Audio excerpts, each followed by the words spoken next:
Entonces vamos un poco a mirar el Ecuador hacia adelante, tratando de ponerle un poquito de orden a las ideas. Y la primera idea que estaba dentro de las preguntas que me hicieron, por cierto, es que el mayor desafío que tiene el Ecuador es juntos encontrar un camino, ¿no?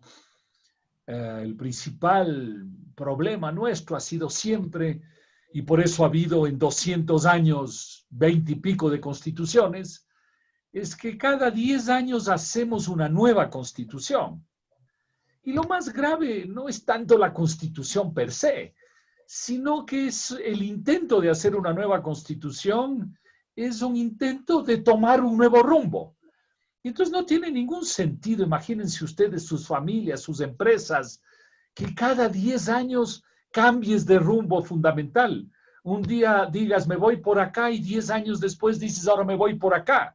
Y 10 años después otra vez te vas por otro lado. Y las 20 y pico de constituciones que ha habido en el Ecuador son el reflejo de eso. Que cada vez que un nuevo grupo político llega al poder, dice, ahora yo tengo que hacer las cosas a mi manera. No a la manera del país, sino a mi manera, ¿no? Y entonces se toma un rumbo nuevo, y lo que se hizo antes se considera que siempre es malo lo que antes se hizo. ¿Hay algo bueno de haber habido en el pasado? No, todo es malo y tomamos un nuevo rumbo. Yo creo que ese es el principal problema fundamental del Ecuador, que en definitiva es un problema político. Y ojo, no solo es un problema de los políticos, porque tendemos a culpar mucho a los políticos de todo, pero en realidad todos hacemos parte de un esquema de liderazgo y de política, y todos somos, de alguna manera, el reflejo de ida y vuelta de esa incapacidad en el Ecuador para ponernos de acuerdo sobre temas fundamentales, ¿no? ¿Y cuáles son esos temas fundamentales? Algunos que vamos a ir conversando justamente en adelante,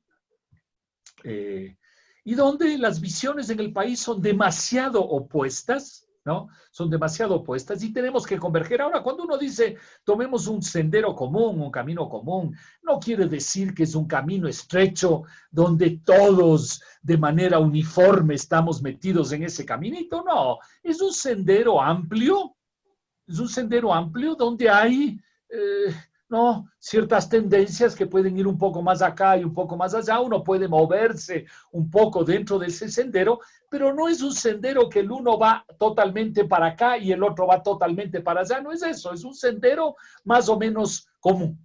Y es cierto que la gran dificultad para cualquier sociedad es cómo se construye ese sendero común. Y eso es muy difícil, no hay una receta, ¿no? No hay una receta.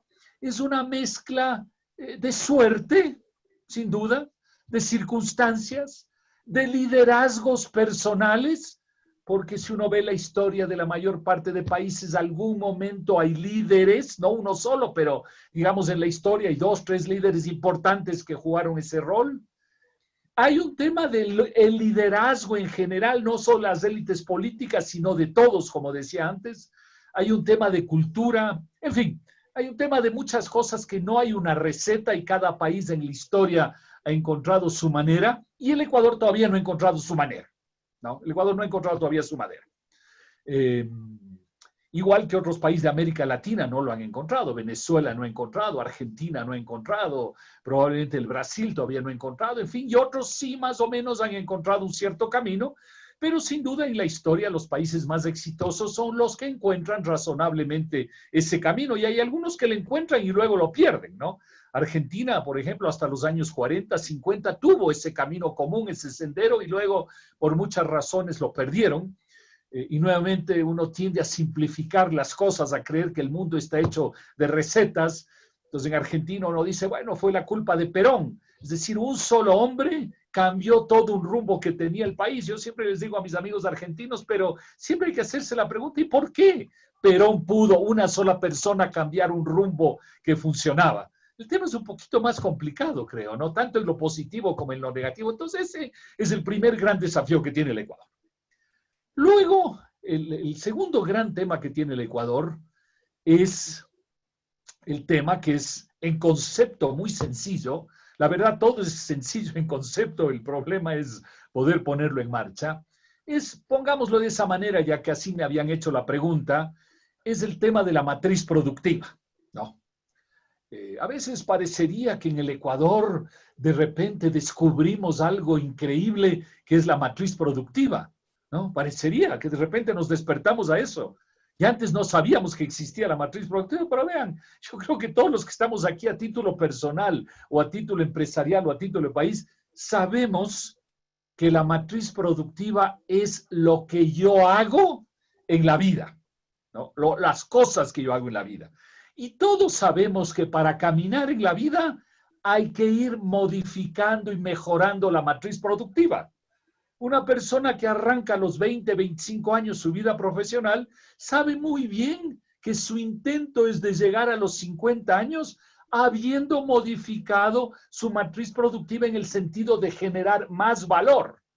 Y quizás a los 50 uno hace la misma actividad que 25 años atrás, pero la hace de una manera diferente y generando más valor. O capaz que en los 25 años uno fue tomando otros caminos, ¿no? En que fue pero finalmente el tema es que la vida personal, empresarial o de país consiste en ir modificando la matriz productiva y haciéndola una matriz de más valor. Eso es el tema fundamental de la economía personal o de país, es ir generando cosas que tienen más valor, ¿no?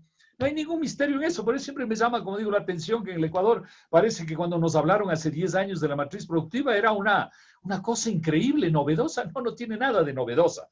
La dificultad de la matriz productiva, y lo sabemos a título personal y a título de empresa, por eso hay personas más exitosas y otras menos, por eso hay empresas más exitosas y otras menos, es cómo vas evolucionando tu matriz productiva y generando más valor. Y para eso no hay una receta, tampoco hay una receta, ¿no? Y ahí sí se oponen, yo diría, dos ideas bastante opuestas, ¿no?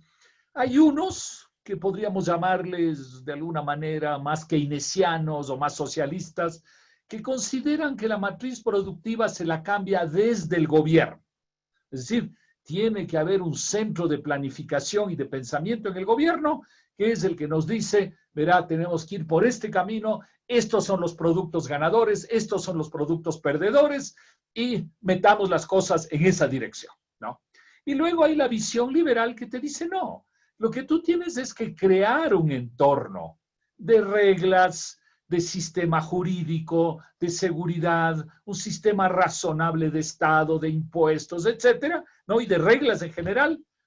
Y son los privados los que deciden cuál es esa matriz productiva que tú vas desarrollando, ¿no?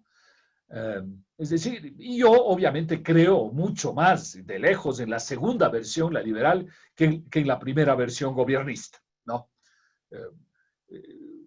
Si hubiéramos dejado la planificación gubernamental, el sector camaronero nunca se hubiera desarrollado en el Ecuador, el sector floricultor nunca se hubiera desarrollado, una serie de otras cosas, pero hay que darle un entorno razonable y en parte si no tenemos una buena matriz productiva es porque no hemos sabido darle al Ecuador ese entorno que permita al sector privado tomar decisiones, avanzar, caminar, generar más valor, etcétera, etcétera. Entonces es un segundo tema fundamental que es el cambio de la matriz productiva. Y eso está ligado a la palabra fundamental de la economía, porque no hay otra más importante, que es el tema de la productividad. La productividad es cómo, y bueno, ustedes lo saben mejor que yo, disculpen que simplemente vuelva a retomar una definición básica de la economía, pero es por la importancia que tiene. La productividad que es cuánto valor genero utilizando cuántos recursos. La productividad es más alta cuanto más valor genero utilizando menos recursos.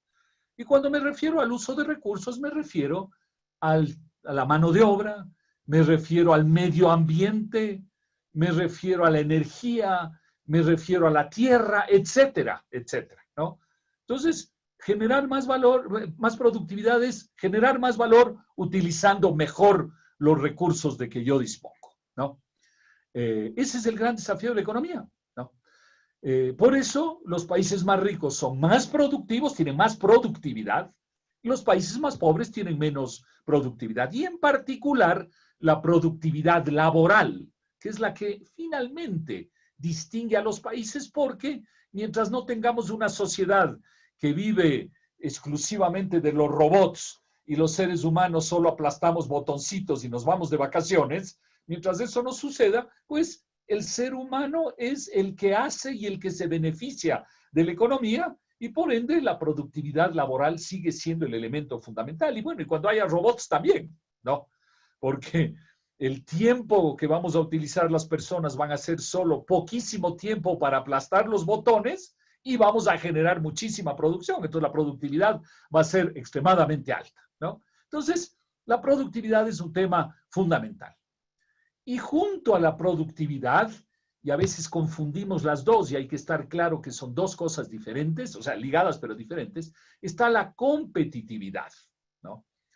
Y ustedes saben, pues todos los años varias instituciones, pero sobre todo el foro mundial, foro global, publica el índice de competitividad. ¿Qué es la competitividad? Es el entorno que nos permite tener productividad. Es como si yo les preguntara a ustedes, digamos, calculemos cuál es su productividad laboral. Entonces ustedes dirían, a ver, calculemos, es fácil, es un tema muy objetivo, es cuánto genero yo de valor en cuánto tiempo. Entonces divido el valor para el tiempo y obtengo la productividad por hora de trabajo. Eso es un tema muy objetivo. Pero si ahora yo les pregunto a ustedes, ok, ahora dígame usted, ¿cómo llega a esa productividad? Ustedes van a decir, caramba, ese es un tema más complicado, ¿no? La productividad depende de lo que mi actitud ante la vida, depende de mi entorno, depende de mi educación, depende de la suerte, depende, en fin, de una cantidad de factores que son los que están ahí y que determinan la productividad. La productividad es objetivo, la competitividad es un factor subjetivo. Y entonces, el foro de Davos, lo que hace es plantear esta competitividad, que como digo es un indicador subjetivo, y en el cual el Ecuador está alrededor del sitio 90 en el mundo, sobre 160, 170 países, estamos en el sitio 90, y obviamente en productividad también estamos alrededor de ese mismo sitio, porque la productividad es el resultado objetivo de la competitividad, ¿no? Entonces, este tema productividad, competitividad es un tema fundamental. ¿Y qué factores mide el índice del Foro Global? Pues mide las cosas que todos mediríamos por sentido común. Es decir, cómo está la seguridad jurídica en tu país, cómo están las instituciones en tu país. Y las instituciones no es la organización formal. Las instituciones es todas las formas de organización que hay en la sociedad para que funcione. Por ejemplo, parte de la institucionalidad es la justicia y parte de la institucionalidad es la corrupción. Obviamente, si medimos esta segunda en el Ecuador, tenemos un resultado lamentable. Entonces, hay todo lo que es institucionalidad, todo lo que es seguridad jurídica, todo lo que es estabilidad macroeconómica, todos los que son factores sociales, educación, salud, etcétera. En fin, hay toda una batería de indicadores que todos son de sentido común, ¿no? De acceso a la tecnología, de apertura al mundo, etcétera, de libertades, que es un tema tan importante, y toda esa batería es la que determina el lugar tuyo en competitividad, ¿no? Entonces, primer factor, tenemos que encontrar un sendero común. Segundo factor, tenemos que trabajar, y esa es la esencia de la economía, en productividad y en el entorno de la productividad, que es la competitividad. Muchas veces pensamos que la competitividad es solo la competitividad de precios, es decir, soy más barato o más caro que los demás. No, ese es uno de los tantos factores de la competitividad, pero obviamente en un caso como el ecuatoriano en este momento, el tema competitividad de precios es muy importante porque el Ecuador se ha vuelto ciertamente un país caro.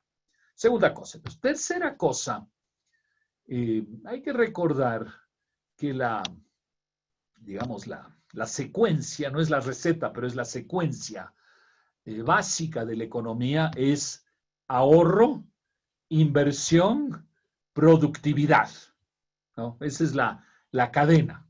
Hay que ahorrar para poder invertir y hay que invertir para poder generar productividad. Por eso, una de las grandes diferencias entre los países latinoamericanos y los países asiáticos es que el nivel de ahorro en los países latinoamericanos es del orden, digamos, del 20 al 25% del PIB, y en los países asiáticos es del 30 al 35%. Es decir, los países asiáticos en promedio tienen 10 puntos más de ahorro que los países latinoamericanos. Por ende, tienen 10 puntos más de inversión y por ende, haciendo buenas inversiones, pues tienen un nivel de productividad que ha ido superando al de los países latinoamericanos. Entonces, esa cadena ahorro, inversión, productividad es una cadena fundamental de la economía, ¿no? Y ahí voy a hablar de un tema, pues, para darle gusto a Rodrigo Ibarra, que no se me vaya a enojar. Eh, voy a tratar el tema del ahorro, porque una de las grandes fuentes en todas partes del mundo, ¿no?, de ahorro es el sistema de jubilación. Y cuando digo el sistema, no quiere decir solo el sistema formal, sino el esfuerzo que hace también la gente a título personal de guardar ahorros para su jubilación, ya sea para uno mismo o eventualmente para dejarlo como patrimonio a sus descendientes, ¿no? Entonces, en ese sentido, la jubilación es un tema muy, muy importante. Y en los países asiáticos, justamente uno de los temas que hace que tengan mucho más productividad es el tema de la jubilación, ¿no?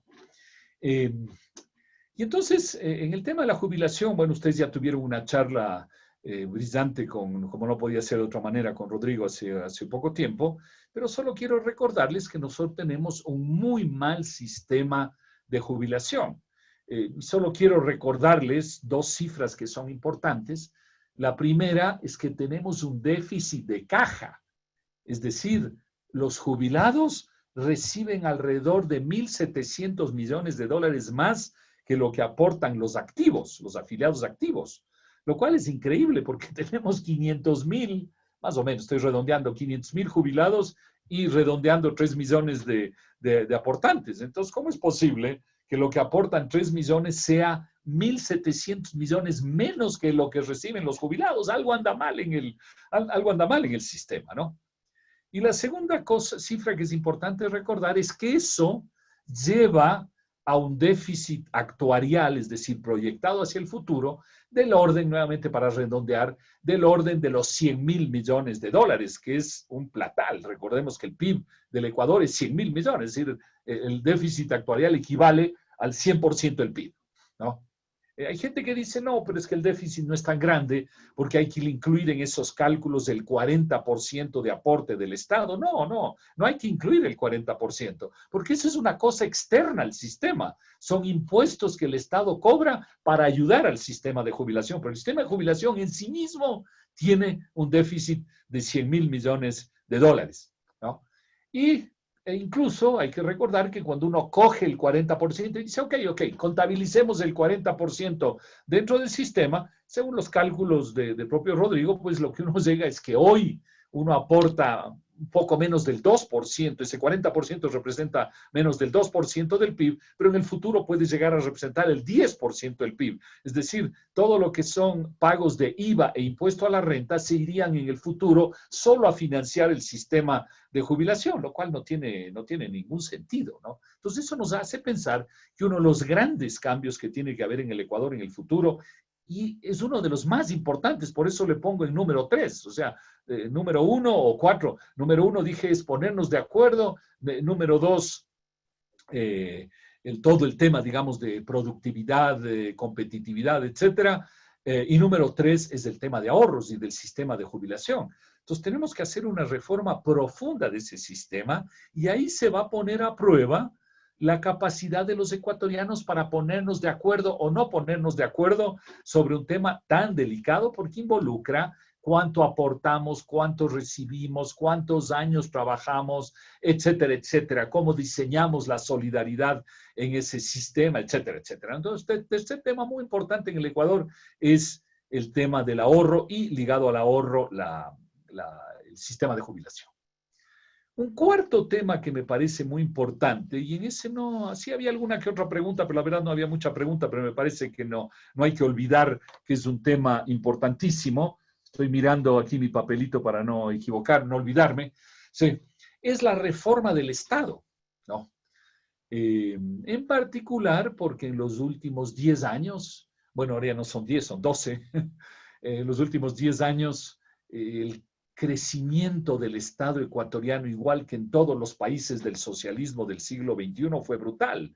Pasamos a grosso modo del 25, 26, 27% del PIB, de tamaño del Estado, del gasto público, a más del 40%. Es decir, en términos de PIB, el Estado creció más de 50%, de 26, 27 a más del 40%. Es una locura.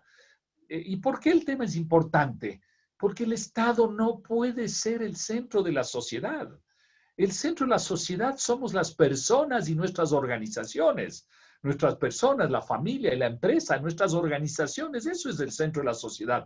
El Estado es un apoyo importante, por supuesto, ¿no? Yo soy de los que creo que tiene que haber un Estado que haga algunas cosas fundamentales en la sociedad y tiene que tener un cierto tamaño para hacer esas cosas, pero no puede convertirse en el centro de la sociedad. Y obviamente cuando un Estado representa más del 40%, pues evidentemente es un Estado que se vuelve el centro de la sociedad, ¿no? Y eso es peligroso por muchas razones. Primero, por razones conceptuales. Es decir, el Estado se sitúa por encima de las personas y sus organizaciones, lo cual es muy grave. Es decir, los políticos se sitúan por encima de los ciudadanos. Eso es muy peligroso. Y luego es por una razón que conversamos antes, de productividad. Es decir, cuando el Estado se vuelve tan grande, tiene una enorme cantidad de actividades que necesariamente son improductivas. Es inevitable, ¿no? Es como cuando uno recibe mucha plata. ¿Tiende a malgastar la plata? Sí, por supuesto, tiende a malgastarla. En el Estado ni se diga, porque el Estado tiene todos los incentivos para malgastar el dinero y por una razón muy sencilla, es que no es su dinero, ¿no? Es el dinero de otros. Y cuando uno se hace la pregunta, por ejemplo, ¿por qué el Estado gasta tanto y se endeuda tanto y hay tanta corrupción? Pues por una razón muy sencilla, nuevamente, que no tiene el incentivo porque no es su dinero. Y cuando el gobierno de turno se endeuda, pues se endeuda para que pague ¿quién? El gobierno futuro y los ciudadanos en el futuro. Nunca es el político que está ahí en ese momento el que tiene que pagarlo. En cambio, a título personal, ¿por qué uno trata de más o menos equilibrar sus cuentas y endeudarse razonablemente y gastar razonablemente? Porque al final uno es el que tiene que acabar pagando esos gastos y esas deudas. Entonces hay todos los incentivos para que el Estado sea ineficiente, lo cual no quiere decir que, insisto, que no tenga que hacer cosas importantes. Sí, tiene que hacerlas y tiene que hacerlas eficientemente, pero un Estado grande, enorme, se acaba volviendo tremendamente ineficiente y corrupto, como es lo que acabamos de ver en estos 10 años en el Ecuador. Entonces necesitamos una reforma profunda del Estado ecuatoriano para que vuelva a un tamaño razonable y para hacernos la pregunta, ¿qué cosas hace el Estado y qué cosas no hace? E incluso las cosas que hace el Estado, ¿cómo las hace? Por ejemplo, volviendo al tema de la seguridad social, no, el Estado puede apoyar a la gente de más bajos recursos solidariamente en el tema de la jubilación, pero no tiene por qué manejar el sistema. Se puede ir a un sistema perfectamente donde la gente escoja dónde poner su dinero en una cuenta personal y el Estado complementa con solidaridad. Se puede perfectamente hacer. Entonces no tiene por qué manejar. Cuando uno dice el Estado tiene que ayudar en educación a la gente más pobre, por supuesto que tiene que ayudarle, pero la pregunta es ¿por qué necesariamente el Estado tiene que manejar las escuelas para la gente más pobre? ¿Por qué la gente más pobre no puede tener la libertad de escoger dónde educarse? Hay muchas experiencias en el mundo de a la gente pobre darle un bono educativo, para que con ese dinero pueda ir a buscar dónde educarse. Entonces el Estado cumple la función de apoyar a la gente pobre, pero no tiene por qué manejar la educación directamente. Y lo mismo sucede en la salud. ¿Por qué es que el Estado no puede hacer un aporte y ayudar, pero que la gente con eso salga al mercado a buscar donde hay un seguro que le permita cubrirse? ¿Por qué tiene que ser necesariamente cubrir la salud a través de entidades del Estado? Entonces, todo ese tema de reflexión sobre la manera como actúa el Estado es muy importante y paralelamente a eso la pregunta de qué tipo de impuestos debemos tener para financiar ese Estado. Ustedes habrán oído comentar a economistas eminentes sobre la necesidad de subir el IVA. Yo no estoy muy de acuerdo con eso, pero en todo caso me parece que es un tema que hay que discutirlo, pero eso entra dentro de esta discusión de cómo tener un Estado eficiente y razonable y cómo financiar a ese Estado eficiente y razonable, qué tipo de impuestos deberíamos tener ahí. Entonces, ese es otro tema muy importante. Luego, otro tema muy importante en el Ecuador es la reforma del mercado laboral. Nosotros tenemos un mercado laboral malísimo, donde demasiada gente no tiene un empleo ni formal ni adecuado, son dos cosas diferentes, pero digamos, ni formal ni adecuado, ¿sí? Y entonces tenemos que encontrar mecanismos que sean más sensatos, que permitan empatar mejor las necesidades de las empresas y de los trabajadores. No se trata ni de que el trabajador abuse de la empresa ni lo contrario, sino encontrar entre seres humanos mecanismos razonables para que no suceda lo que todos sabemos que sucede en el Ecuador, es que cada vez que uno quiere crear un empleo, uno dice, caramba, voy a crear el empleo porque necesito, pero qué complicado es crear empleos en el Ecuador, qué costoso, qué complicado, qué inflexible, etcétera. Entonces tenemos que discutir algún mecanismo sensato de un mercado laboral. Por ejemplo, una cosa que existe en casi todas partes del mundo, incluyendo los países más desarrollados, es que hay un salario básico diferente para los jóvenes que no tienen capacitación, ¿no? Porque obviamente una empresa de baja productividad, yo no estoy hablando de las grandes empresas superproductivas, sino la tienda de la esquina, el taller, el carpintero, el mecánico, las empresas pequeñas, medianas, que quieren contratar a un joven que no tiene capacitación, dicen, caramba, ¿cómo le puedo estar pagando 500 o 600 dólares de salario básico? Me refiero con los décimos y todos los costos, si es una persona que recién viene a capacitarse. Entonces, en todas partes del mundo lo que te dicen es a esa persona, tú le pagas menos durante un tiempo porque le estás pagando a través de la capacitación. Es decir, el sueldo de esa persona es un sueldo más bajo, pero hay que sumarle a eso la capacitación que está recibiendo, ¿no? Entonces, hay que encontrar un mejor mercado laboral en el Ecuador. Luego, hay el tema de la dolarización, creo que es el sexto, séptimo tema, estoy tratando, tal vez el sexto, es el tema de la dolarización. Yo no tengo ninguna duda de que para un país indisciplinado como el Ecuador, porque sabemos que somos indisciplinados, porque además ya estando dolarizados hemos demostrado indisciplina, lo cual es grave, es como te ponen la camisa de fuerza y con las camisas de fuerza sigues ahí peleando para zafarte de la camisa de fuerza. Entonces somos indisciplinados. Entonces para los indisciplinados tener una camisa de fuerza monetaria es la mejor solución. Algunos dirán, ¿es la menos mala? Sí, puede ser que sea la menos mala de las soluciones, pero en todo caso, o sea, la mejor o la menos mala, da igual, es la mejor solución adaptada al Ecuador. Ustedes me dirán, pero hay una cantidad de países del mundo que no tienen, que siguen usando su propia moneda y no se han dolarizado. ¿Por qué el Ecuador tiene que haberse dolarizado? Y les voy a contestar dos cosas. La primera, hay muchos países indisciplinados que debieron haberse dolarizado.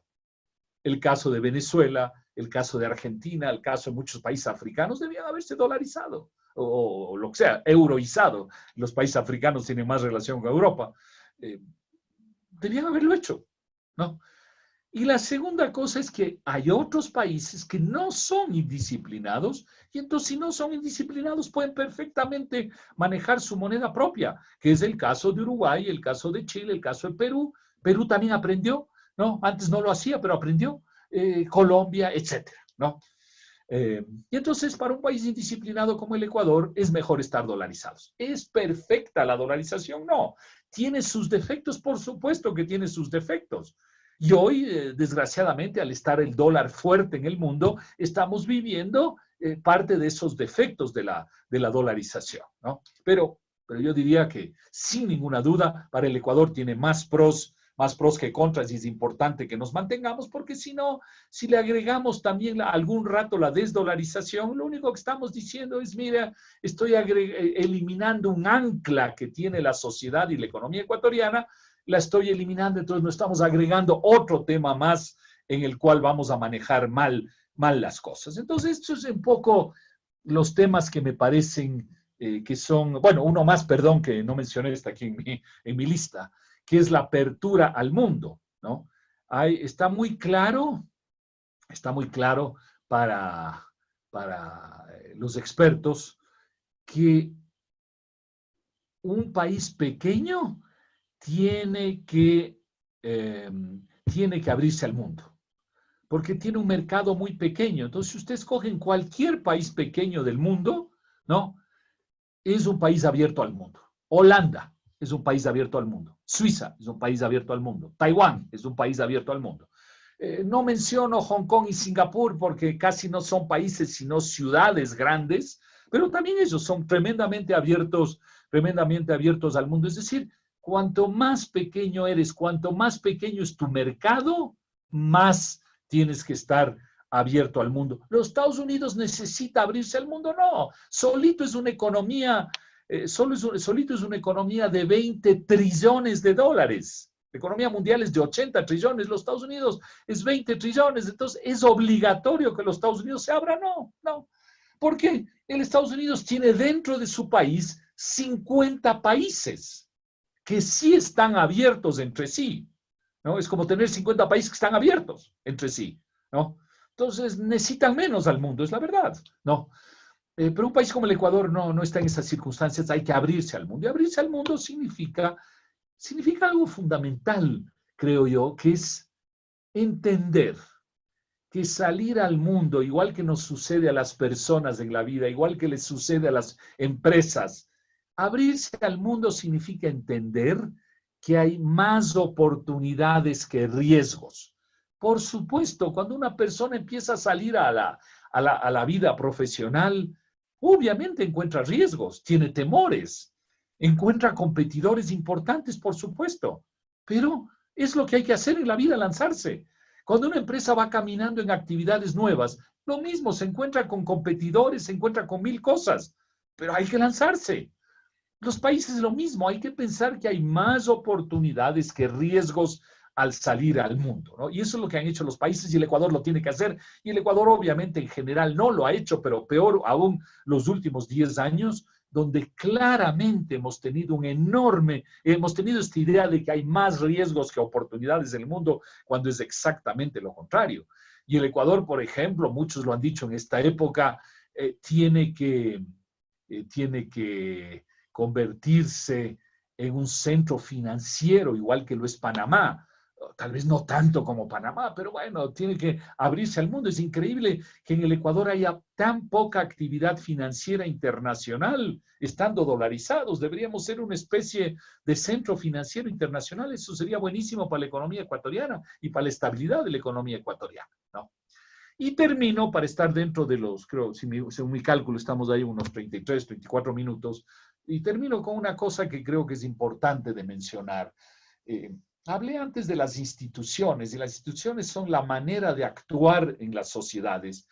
Y la verdad es que debemos estar conscientes que uno de los grandes problemas, algunas personas le ven como una gran fortaleza, yo le veo más bien como un problema, de América Latina frente al Asia, es que los países asiáticos han dicho, para que la gente pueda caminar en la vida, hay que aceptar ciertos elementos básicos de la economía. Ahorrar, esforzarse, quejarse menos. En América Latina, la verdad es que hemos tomado como bandera de lucha el quejarnos continuamente, que es este tema de los derechos, ¿no?, adquiridos, de los derechos de 1000 cosas. Por supuesto, los derechos es una cosa fundamental, pero no puede ser que en la Constitución haya 50 artículos de derechos de todo. No puede ser. Porque en definitiva, cuando tú pones tantos derechos a la gente, le dices, usted tiene derecho a todo. Y entonces la gente, ¿qué se vuelve? La gente se vuelve pedigüeña y quejumbrosa. Porque la gente empieza a decir, no, pues a mí me dijeron que yo tengo derecho a eso. ¿Quién me va a dar eso? No soy yo que lo voy a conseguir, me tienen que dar. Entonces nos volvemos una sociedad pedigüeña y quejumbrosa. Y una de las diferencias fundamentales, insisto, entre América Latina y en el Asia, es que el Asia han dicho, vean muchachos queridos, para caminar y mejorar la vida, primero hay que ahorrar, hay que invertir, hay que ser productivos, hay que esforzarse, hay que trabajar, hay que hacer todo eso, y luego viene el poder quejarse. ¿Sí? En América Latina le hemos dado la vuelta a la ecuación. Entonces yo creo que ese es un tema muy importante en nuestras sociedades que nos ha ido, creo, dañando. Hay gente, como digo, que cree que todos esos derechos es una buena cosa. Ya le digo, yo creo que acaba siendo, nos acabamos volviendo en sociedades quejumbrosas, ¿no? Y que no caminamos. Entonces yo creo que ese es un tema cultural que es muy, muy importante de mirar en América Latina. Así que, respetando el tiempo, pues estos son algunos de los elementos que quería compartir con ustedes y que espero puedan dar pie a una conversación ciertamente útil para mí, no tengo ninguna duda, pero que espero que sea útil para ustedes también. Así que muchísimas gracias.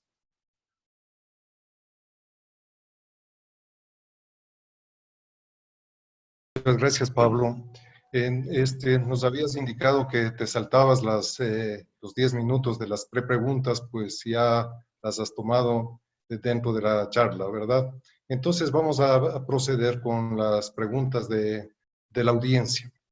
La primera pregunta la formula William Mena. Él indica, dice, deberíamos empujar a los ciudadanos para la expedición de una ley de mala práctica administrativa que penalice a las máximas autoridades, sean esta presidencia, asamblea, etcétera, por la exposición de leyes, decretos o nombramientos de autoridades inferiores cuyas acciones perjudiquen al Estado y a la ciudadanía. Si no te molesta, Carlos, ¿por qué no me das unas 3 preguntas y así voy, es mejor, ahí voy contestando sobre unas 3 preguntas, dame, si no te molesta. Sí, bien, te apoyo, Carlos, con la siguiente. Iván dice, ¿considera necesario hacer modificaciones a la actual Constitución?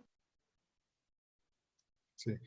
Rómulo Moreno dice, ¿hay alguna acción concreta que nosotros como individuos y ciudadanos podamos tomar para defender la dolarización? A ver, gracias. Yo creo que respecto a la primera pregunta, es peligroso volverse una sociedad donde lo que tenemos es una enorme desconfianza en la sociedad y en las acciones de los demás. Y entonces lo que terminamos haciendo es control sobre control, sanción sobre sanción, y me parece que es un camino bien peligroso, que es casi inevitable dada la ineficiencia del actuar público, político, pero me parece que es un camino bien peligroso, porque más bien lo que tenemos que generar es un esquema de mayor confianza y mayor calidad, donde las sanciones no sean la esencia, sino las sanciones sean una consecuencia última de las cosas, ¿no? Yo estoy seguro que en los países donde la administración pública funciona bien, no es pues en base a una persecución, sino en base a una relación de eficiencia y de confianza y de relación cliente político, etcétera, etcétera, ¿no? Pero probablemente necesitamos algo así hasta llegar a algo mejor. Y también me parece que siempre es peligroso esta idea que tenemos de que todo se resuelve con leyes, ¿no? Queremos agregar más leyes y cuando alguien llega a la Asamblea Nacional, un diputado, lo que sea, un asambleísta, la primera pregunta que le hacemos al cabo de 1 año, 2 años, 3 años, 4 años es ¿cuántas leyes hizo? Y el que hizo y propuso pocas leyes es visto como un mal legislador. Cuando en realidad yo creo que el mejor legislador es el que hace pocas leyes pero buenas y más bien elimina y modifica y mejora leyes malas del pasado, ¿no? Pero tenemos eso que nos viene del pasado de creer que la acumulación de leyes nos va sacando adelante, ¿no? Entonces esa es tal vez mi respuesta a la primera pregunta. La segunda, sobre la actual constitución, yo creo que es una constitución muy mala, ¿no? Yo estuve ahí en Montecristi porque la gente me concedió el honor en Pichincha de enviarme a la asamblea. Creo que es una constitución muy mala, empezando por el hecho de que no puede haber una constitución de 444 artículos, ¿no? Eso ya no es una constitución, eso se vuelve una ley y en ciertos aspectos es incluso una constitución reglamentaria. La constitución tiene que marcar la cancha, como decía al inicio, de los grandes temas y las grandes tendencias en las que estamos de acuerdo. Yo les digo muy sinceramente, a mí la política como actividad de la vida de uno no me atrae para nada, no me llama la atención. Yo trato de aportar a la sociedad en lo que mejor puedo, pero no en ese campo. Pero yo acepté ir a la asamblea de Montecristi porque pensé que la discusión constitucional, constituyente, era una discusión de más altura, de justamente pensar en los grandes temas y el gran sendero para el país, pero acabó siendo, como les digo, una discusión de leyes, de reglamentos, de pequeñas cosas. Entonces, ese es el primer defecto de la Constitución, ¿no? Que tiene ese camino de 444 artículos. El otro gran defecto que hay que estar consciente es que normalmente se ha dicho que la Constitución lo que marca es el derecho, es decir, la protección legal de los ciudadanos y de las organizaciones frente al Estado. Pero la Constitución de Montecristi se convirtió en una constitución de derechos, no de derechos, sino de derechos, que como les dije hace un momento, lo que constituye es un listado de una cantidad de cosas que la gente puede exigir a los demás. Yo puedo exigirles tiempo libre y puedo exigirles educación y salud y 50 cosas más, ¿no? Entonces, en vez de ser una constitución que marque el respeto a los derechos fundamentales, acaba convirtiéndose en una ley que exige a los demás derechos. Entonces, el segundo tema que me parece muy, muy malo de la Constitución. Y el tercero es que estaba orientado a que Alianza País pueda dominar la vida nacional, ¿no?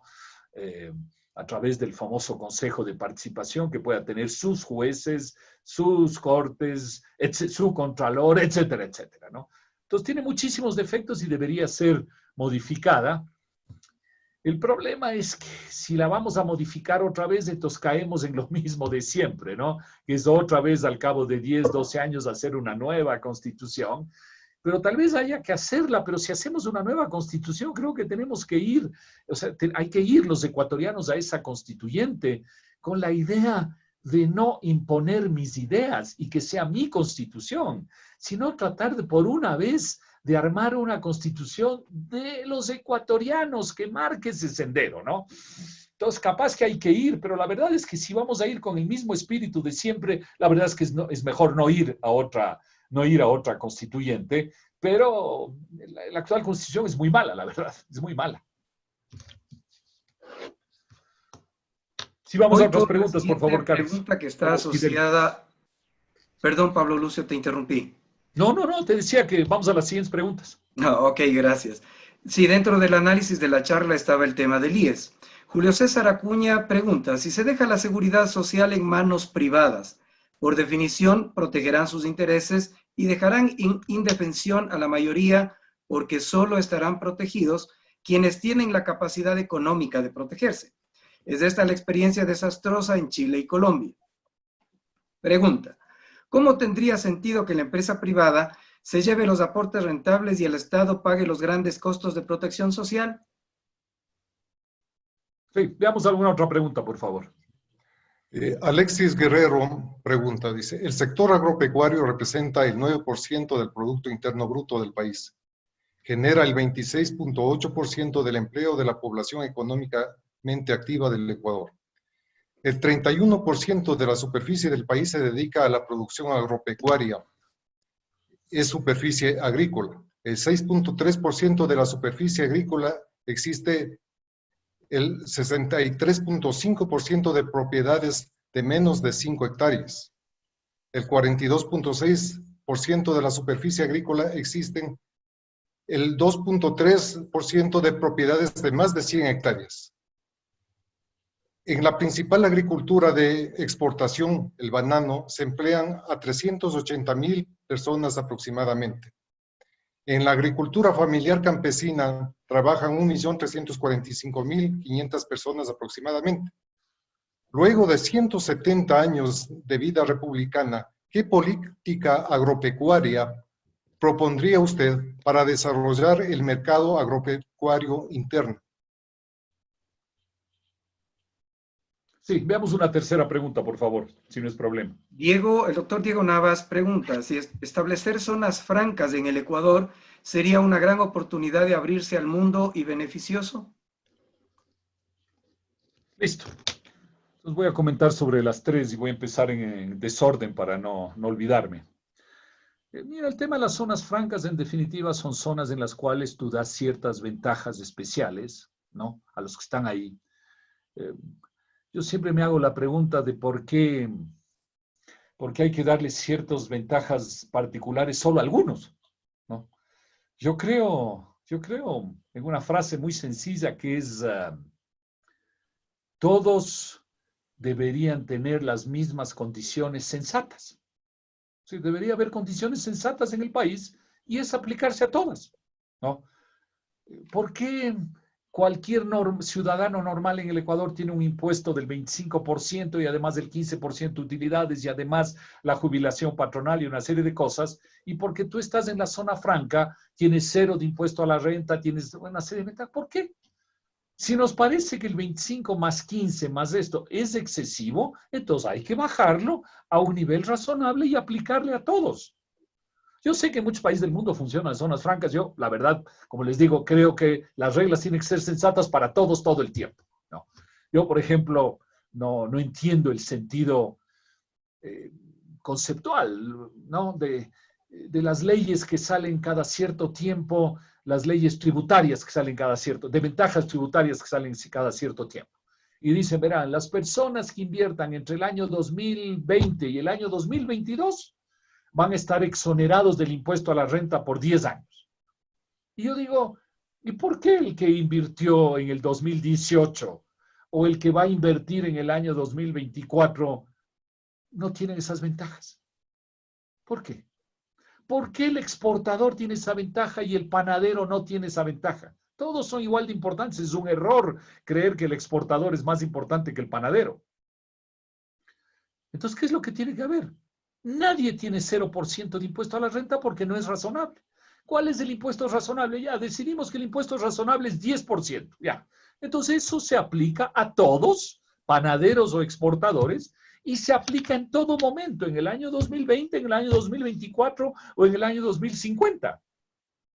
¿No? Entonces, en ese sentido, las zonas francas yo sé que están de moda y en una serie de cosas, pero mi criterio es que todos los sistemas tributarios y regulatorios tienen que ser los mismos para todos, todo el tiempo. Esa creo que debe ser la política sana en la sociedad, sin estar dando ventajas a alguien en relación a otros. Sobre el tema del agro, es el típico caso donde yo obviamente no me voy a permitir diseñar políticas agropecuarias en un campo en el cual yo no conozco las cosas, pero creo que es el típico campo donde hay que caminar hacia la productividad. La persona que hizo la pregunta con tanta información tan útil decía que hay 380,000 personas que trabajan en el banano. Yo entendía que eran 150, 200,000, tal vez 150,000, 200,000 se refiere a empleos completos, digamos, tal vez los 380,000 a ratos son solo a medio tiempo, en ciertos momentos, en fin, pero cojamos los 380,000, redondémosle a 400,000, que es lo que señala con mucho más conocimiento que yo esta persona. Y recordemos que la producción de banano, el valor de la producción de banano ecuatoriano es del orden de los 4,000 millones de dólares, ¿no? Una buena parte de eso se exporta, una parte se queda en el país. Y si dividimos los 4,000 millones para 400,000 empleados, eso nos da $10,000 por año y por empleado. Es la productividad que hay. $10,000 por año y por empleado es una productividad bajísima. Porque quiere decir que en el mejor de los casos, si todo ese ingreso se repartiera a los trabajadores, a los 400,000 trabajadores, es decir, si no hubiera costos, no hubiera impuestos, no hubiera ganancias del capital, sino todo va a los trabajadores, el trabajador recibiría $10,000 anuales, es decir, $800 al mes. Es lo mejor que se podría lograr en el sector bananero repartiendo todo solo a los trabajadores. Eso nos muestra que es un sector de muy baja productividad, es decir, hay mucha gente trabajando, pero que genera poco valor, poca riqueza, ¿no? Y eso es el caso en casi todo el sector agropecuario ecuatoriano. En otros casos es mucho menor, hay pocos casos un poco mayor, pero al final el problema de fondo es productividad, ¿no? Y ese yo creo que es el tema que hay que enfrentar. Entonces, si uno dice hay muchas propiedades pequeñas que no pueden ser productivas, bueno, entonces hay que buscar la manera de integrar las propiedades. Si uno dice, no, sí pueden ser productivas, pero requieren tales y tales cosas, bueno, entonces tratemos de hacer tales y tales cosas para que las propiedades pequeñas puedan volverse productivas, pero al final es un tema de productividad, ¿no? Y como ustedes saben mejor que yo, y nuevamente estoy hablando de algo que no conozco mucho, pero bueno, la pregunta, entonces no me queda más que contestar.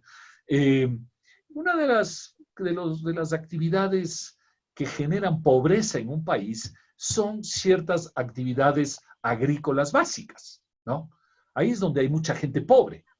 Y la razón fundamental por la cual las personas son pobres en el sector agrícola, la razón es muy sencilla, digamos, poniéndole en sencillo, no digo que sea sencilla, pero poniéndole en sencillo, es que el productor agrícola está al inicio de la cadena, lejos del mercado, lejos del consumidor final, y en consecuencia a él le pagan poco y obviamente el producto se vende más caro al final de la cadena, que es lo mismo que nos pasa a nosotros con el banano. Nosotros vendemos el banano barato y nuestro banano se vende mucho más caro en un mercado en Italia, en los Estados Unidos, en Francia, en Alemania, en cualquier parte. ¿Por qué? Porque estamos al inicio de la cadena y lejos del consumidor final. Entonces, el agricultor pequeño está al inicio de la cadena y muy lejos del consumidor final. En cambio, al revés, cuando él necesita recibir y comprar cosas, él está al final de la cadena, ¿no? Para comprar fertilizantes, para comprarse, yo qué sé, una refrigeradora, lo que sea, ¿no? Él está al final de la cadena y en consecuencia paga caro esos productos. Entonces, él vende barato y compra caro. Es lo que hace la pobreza de los agricultores. Entonces, ¿qué tienen que hacer los agricultores? Y ese es el desafío, que no es fácil, por supuesto, que es generar productos de más valor y acercarse en la cadena, ¿no? Ese es el gran desafío que tienen. Entonces, al final es el desafío de la productividad. Nosotros podemos hablar lo que sea. Si no mejoramos la productividad, la gente seguirá siendo pobre en el sector agropecuario, ¿no? Entonces, ese es el gran desafío, la productividad. Y termino con el tema de la seguridad social, donde ustedes aquí en su grupo su grupo del año 77, ustedes tienen un gran experto como Rodrigo, así que yo no voy a pretender hablar mucho del tema, pero la verdad es que el hecho que haya una administración, un manejo privado de la jubilación, estoy hablando de la jubilación, no quiere para nada decir que no se pueda atender a todo el mundo de la mejor manera, ¿no? Es decir, el sistema actual de reparto, que es que todos le entregamos el dinero a un monopolio estatal, eso va a una caja común y esa caja común va entregando a los jubilados, es un sistema que ha demostrado que no cumple con la función, ni con la función económica, ni financiera, ni solidaria, ¿no? Recordemos que hoy es el fondo el fondo capitalizado, digamos, de la jubilación tiene apenas 7,000, o creo que ahora, Rodrigo, capaz que es hasta menos, 6,000 o 7,000 millones de dólares, es decir, tiene 2,000 dólares por afiliado. Es decir, si hoy se cierra el seguro social, a cada uno de los 3 millones de afiliados hay que decirle, vea, qué pena, usted se va con 2,000 dólares, ¿no? Y entonces el que tiene 25 años se va con 2,000 dólares y el que tiene 40 años también se va con 2,000 dólares y el que tiene 55 años en promedio se va con 2,000 dólares. Es un sistema que no ha funcionado, ¿no? El sistema de capitalización individual es un sistema donde tú dices, hey, yo pongo mi dinero en una cuenta, esa cuenta es mía, yo verifico mi cuenta, me dicen cómo se maneja. Hay cosas que mejorar en el sistema chileno, sin lugar a dudas, como el costo alto de la administración, que es demasiado alto, pero ese es el camino. Y luego tú dices, pero yo quiero agregarle a este sistema la solidaridad, y a ese sistema le agregas la solidaridad. ¿Y cómo le agregas? Le agregas de manera muy clara con dos aspectos.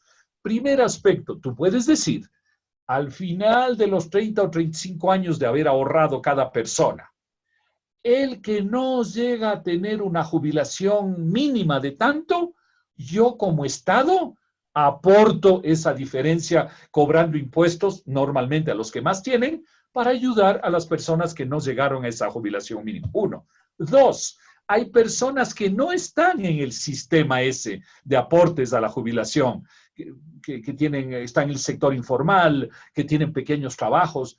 El Estado dice a esas personas que no están en el sistema y que hoy tampoco están en el sistema del IES, a esas personas yo voy a cobrar impuestos y les voy a ayudar. Entonces no es que tú le dejas la carne al sector privado y le dejas el hueso al Estado, no es eso, para nada, porque al final recordemos que el Estado somos nosotros mismos. O sea, cuando uno dice le hemos dejado al Estado el hueso, parecería que el Estado es una entidad ahí que le tratamos mal. No, el Estado somos nosotros mismos, ¿no? Entonces, nosotros podemos perfectamente tener un sistema más eficiente, que es el de capitalización individual, y complementarle con un sistema de solidaridad al cual no aporta el Estado, aportamos nosotros mismos. Y es más, yo agregaría una cosa, a Rodrigo le he oído muchas veces comentar que deberíamos tener un desarrollo forestal importante en el Ecuador para que ese desarrollo forestal sirva justamente para atender las necesidades del sistema. Yo lo que agregaría es que una buena parte, si no todo, el dinero que genera el petróleo y la minería no debería ir al Estado, porque le daña al Estado y le daña a la sociedad. Ese dinero de petróleo y minería, igual que hacen en Noruega, debería ir a capitalizar el fondo de jubilación. Yo creo que con esto tendríamos una serie de ventajas, un mejor sector petrolero y minero, una mayor solidaridad, un Estado que no se vuelve un Estado dependiente y rentista y corrupto, tendríamos un mejor Estado. Así que yo creo que la solidaridad en el sistema de jubilación debería darse a través del petróleo y la minería. Entonces, pensemos que lo que estamos buscando en el sistema de seguridad social es más eficiencia y mejor solidaridad y que todo tenga cuentas mucho más claras. La siguiente pregunta la tiene William Mena y dice, ¿serían convenientes las autonomías regionales? ¿Dividir al país es la solución o solo permitiría un mayor acceso de caciques locales para depredar los fondos públicos? Sí. Rodrigo Albuja dice, ¿en qué consiste la disciplina a propósito de la dolarización? ¿Disciplina de quién o de qué? Sí, y la tercera pregunta dice, de Francisco, ¿cómo tener tasas de interés más bajas y con ello dinamizar el aparato productivo? Bien, las tres preguntas son todas muy interesantes, complicadas, pero muy interesantes. Sobre todo la primera complicada, las otras no. Las autonomías tienen un lado muy positivo y ahí uno puede hablar de varias cosas, ¿no? Uno puede hablar de descentralización, uno puede hablar de autonomías, uno puede hablar de federalismo. Son grados diferentes, pero digamos, pongámosle un título general que sea autonomías, aunque como le digo, hay grados diferentes, ¿no? Las autonomías tienen una gran ventaja y es que los recursos se generan y se manejan más cerca de la gente, ¿no? Es decir, no es lo mismo decir el Ministerio de Educación en Quito decide cómo es la educación en Zamora, que decir en Zamora entienden mejor sus necesidades educativas y las manejan desde Zamora, ¿no? Habiendo obviamente una regulación general que permita que haya una cierta coherencia en el país. Y eso que digo de la educación se aplica a muchas otras cosas, ¿no? Entonces la autonomía tiene sentido en ese sentido, ¿no? Que es la cercanía a los problemas y una mejor capacidad para resolver los problemas. El gran riesgo, los dos grandes riesgos de la autonomía son, el uno, que se pierda el sentido de ciertas cosas que tienen que tener un sentido colectivo, ¿no? Es decir, si tú quieres hacer una gran carretera nacional como la Panamericana y dejas que cada uno decida si hace o no hace el pedazo suyo, entonces nunca vas a llegar a tener una Panamericana, ¿no? Que es lo que mucha gente se queja en Lima, por ejemplo, y muchos de ustedes conocerán Lima mejor que yo, pero de lo que he oído y he visto un par de veces que he estado ahí, es que hay una serie de alcaldías, ¿no es cierto?, en Lima, y entonces, el rato que deciden hacer un gran proyecto para toda la ciudad, tienen que ir pidiendo permiso a cada uno, y obviamente, como alguien lo dijo en la pregunta, ese único que está ahí, el alcalde del lugar chiquito, le chantajea a los demás diciendo, hey, para yo aprobar que pase por donde mí, me tienen que dar una serie de ventajas, ¿no? Entonces se pierde ese sentido global de una serie de cosas que tienen que ser globales. Y el otro riesgo que hay con la autonomía, y se ha visto en algunos países, es que, muy bien, los de la autonomía dicen, a mí me tienen que dar mis ingresos y dejarme que yo gaste. Perfecto. Que no se me metan los demás. Ok, ya, no se meten los demás. Pero resulta que cuando manejan mal las cosas, lo primero que hacen es ir a los demás, ¿no es cierto?, al gobierno central, y decirle, vea, me quedé sin plata, tuve un mal alcalde, tuve no sé qué, entonces ahora tiene que ayudarme. ¿Pero cómo? ¿No dijo usted que quería manejarse solo, que usted era responsable? Y ahora, como le va mal, se malgastó la plata y ahora viene a pedir a los demás. Entonces, hay ese riesgo, por eso yo siempre les he dicho, incluyendo a mis amigos en Guayaquil, que la descentralización está muy bien, pero tiene que ser una descentralización responsable. Es decir, tú no puedes después volver a decirme que yo te venga a ayudar cuando manejas mal las cosas. O sea, es lo uno con lo otro, ¿no? En la vida tienen que venir los derechos con las responsabilidades, ¿no? Entonces, ese es el tema de la autonomía. Sobre el tema de la disciplina en la dolarización, mire, simplemente tener un manejo fiscal responsable. No puede haber los déficits, el endeudamiento que hubo en estos últimos 10 años, ¿no? Y la otra disciplina que tiene que haber es la de la famosa disciplina de las vacas gordas y las vacas flacas, es decir, ahorrar en época de vacas flacas, gordas, para tener plata en época de vacas flacas, ¿no? Miren ustedes, si hubiéramos hecho eso en el Ecuador, como tantas veces se dijo, en los últimos 10 años, hoy tendríamos un fondo para la crisis de 10 a 12 mil millones de dólares, sin haber hecho ningún esfuerzo en el otro mundo. Podríamos tener 10 a 12 mil millones. ¿De cuánto es el problema que se habla ahora en la época de la pandemia? 12, 13 mil millones. Es decir, tendríamos un fondo para atender la emergencia, yo diría casi sin ningún problema. Estoy exagerando un poco, pero casi sin ningún problema. Entonces, eso significa las disciplinas. Y luego la pregunta era, ¿y qué podemos hacer? Hubo una pregunta, no sé si antes o ahora, pero bueno, ¿de qué podemos hacer para proteger la dolarización? Vean, no hay que hacer mucho para proteger la dolarización. La dolarización es un sistema bastante sólido. Lo único que hay que hacer es no caer en la tentación de emitir algún dinero paralelo al dólar. Decir, yo ya no puedo pagar los sueldos públicos con dólares, entonces le voy a pagar con patacones, como hicieron en Argentina, ¿no? Es la tentación que hay que evitar. Entonces, para eso se necesita un cierto manejo fiscal sensato para no tener la tentación de tener que pagar cosas con patacones.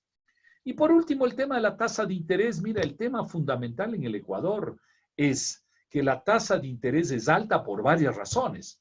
Uno, y voy a ir en cualquier orden, no digo que sea lo más importante, sino, digamos, moviendo el cerebro en desorden. Uno es que hay impuestos muy altos, entonces hay que bajar los impuestos que hay en el sistema financiero para que puedan bajar las tasas de interés. Segundo, hay que bajar el riesgo, porque miren, en este momento, ¿cuánto está pagando la banca ecuatoriana, el sistema financiero, digamos, incluyendo cooperativas, para que la gente deposite el dinero en el sistema? Entre el 5 y el 10%. Entonces, obviamente, si el sistema te paga entre 5 y 10, la tasa de interés para préstamos tiene que estar por encima, pues, por definición. Entonces hay que bajar esa necesidad, y la necesidad para eso es bajar el riesgo que representa el Ecuador. Y la tercera cosa, obviamente fundamental, es que tiene que haber mayor competencia, que se le ponga más competencia al sistema financiero para que se vuelva más eficiente. Y ahí el tema de tener banca extranjera es un tema fundamental. Panamá lo tiene, El Salvador lo tiene, ustedes saben, en el Perú lo hay, en Colombia hay, en casi todos los países de América Latina hay competencia de la banca extranjera, en el Ecuador casi no hay. Entonces ese es un tema absolutamente fundamental. Yo creo que hay esas 3 o 4 cosas que parecen fáciles, pero no lo son, que sería el camino hacia bajar las tasas de interés. Vamos con la siguiente pregunta. Carlos, por favor, ¿me ayudas? Sí. José Canelos dice, ¿qué variables tienen más impacto a su criterio para la activación económica? Vale. Igor Crokin pregunta, ¿cuáles son las 3 medidas clave que debe tomar el gobierno, este o el próximo, para encarrilar al país en una vía de desarrollo sostenible? Perdón. Sí. Richard Navas pregunta, ¿qué constitución fue buena? Bueno, empiezo por la última, no sé. La verdad, no, las cosas que no sé, así que no puedo contestar. No soy especialista en constituciones ecuatorianas, pero me atrevo a pensar que de cierta manera casi ninguna o ninguna, porque todas han sido el resultado de que los que estaban en el poder en ese momento hicieron su constitución, ¿no? No hicieron la constitución del Ecuador, sino su constitución. Solo quiero mencionarles algo que a mí siempre me llamó la atención. Es que cuando estuvimos en Montecristi nos vino a visitar un parlamentario alemán que había hecho parte de una asamblea constituyente en alguno de las provincias, digamos, de los Länder alemanes. Creo que después de la caída del muro de Berlín, algunos del este hicieron su constitución. Y él nos decía, vean, yo veo cuál es el proceso de la constitución aquí en el Ecuador, que es un proceso de 2 más 8 más 2. 2 meses de decisión del gobierno para hacer la constituyente, elegir a la gente, y ya, 2 meses, hecha el proceso. 8 meses de discusión y luego 2 meses para que la gente discuta al apuro y vote si estaba a favor o en contra. O sea, 2 meses, 8 meses y 2 meses. Él decía, en Alemania hicimos, estoy exagerando tal vez un poco, pero digamos, hicimos también 2 más 8 más 2, pero era 2 años, 8 meses y 2 años.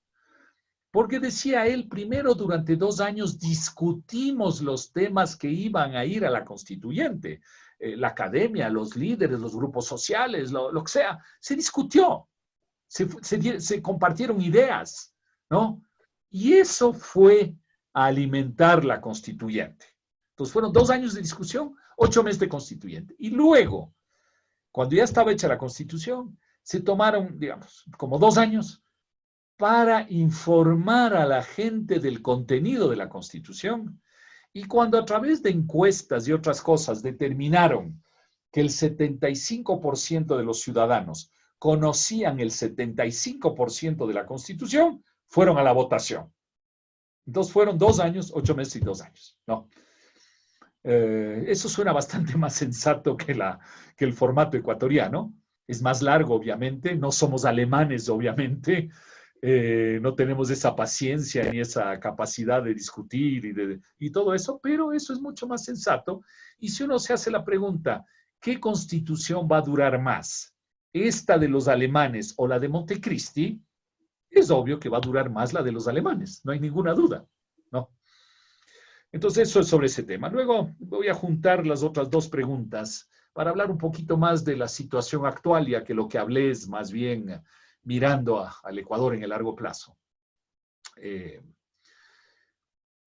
Yo creo que, dado la dificultad del tema de la pandemia, que es un problema aquí en todas partes del mundo, ¿no es cierto? Y lo es, recordemos, por una razón, entre comillas, bastante sencilla, y es que la pandemia ha atacado la esencia de la economía, o las 2 esencias de la economía, que son el intercambio y la confianza. No podemos salir a intercambiar como quisiéramos y no tenemos la confianza para intercambiar, ¿no? Si alguien mañana me dice, mira, ya se abrió el restaurante de la esquina, yo digo, ah, qué chévere, ya podemos ir a intercambiar, pero me frena el temor y la desconfianza de que me pueda pasar algo. Entonces, se ha roto el intercambio y se ha roto la confianza, que son dos factores fundamentales. Y entonces tenemos que ayudar a que esas dos cosas vuelvan a subir. No es fácil, por eso la pandemia es complicada en todas partes del mundo. Sin embargo, yo creo que hay 4 cosas que debemos hacer. La primera es crear, y está creado legalmente, pero no está creado en la práctica, un fondo de crisis que permita atender a las familias y a las empresas. No a todas las familias, ni a todas las empresas, porque la plata no alcanza, sino hay que decidir a qué familias y a qué empresas se apoya. Y ese fondo debería tener 5 o 6 mil millones de dólares para poder atender de verdad. ¿Atender en qué? En empleo, en apoyo al empleo, en salud, en alimentación, en diferimiento de impuestos, en diferimientos crediticios, etc. ¿No? 5 o 6 mil millones. Primera cosa. Segundo, creo que tenemos que resolver el tema de bueno, resolver es una palabra muy grande, pero digamos, avanzar en el tema de la negociación de la deuda, que tiene 3 grandes componentes. Uno es la negociación que está en marcha y que ojalá en 2 o 3 semanas se concrete de los bonos emitidos en el mercado internacional. Segundo, el tema con la China, que significa renegociar las deudas anteriores y conseguir nuevos recursos.